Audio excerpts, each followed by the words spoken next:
We had a bunch of campers come in today. So we get lots of reasons why people come in and get their new roofs on their RVs.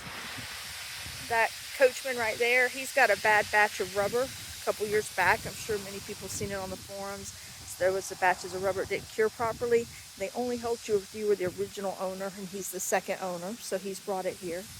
That Montana over there, it's an insurance job. They actually had made an appointment just as preventative, but we found where a tree limb left a sizable hole behind one of those vents. So Progressive approved their new roof today. So we'll be starting on it tomorrow. The Arctic Fox over there, they brought that in today because she says every time they get up there, there's something new, loose or cracking or old. So they're just getting to the point they don't want to deal with that anymore. And then this Landmark over here, it came in today. We'll be doing video on it as we bring it in the shop. It has the billowing rubber roof you see when you're going down the road.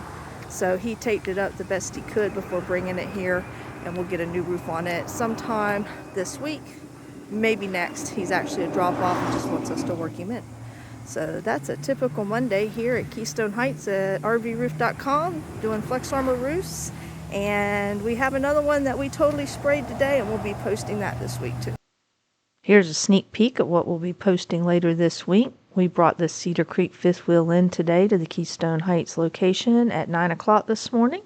The guys hopped on it, got to work, getting it prepped and ready.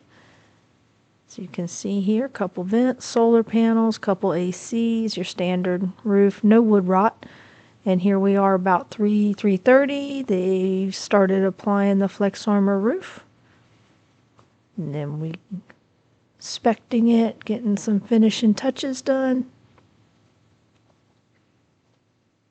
And here it is completed, and we'll be putting it back together tomorrow. And I'm highlighting this one because it has a FlexArmor skylight. What you see right here is the base for it. We'll be going over the skylight in more detail, so follow us on Facebook to see the end result tomorrow. Have a great evening.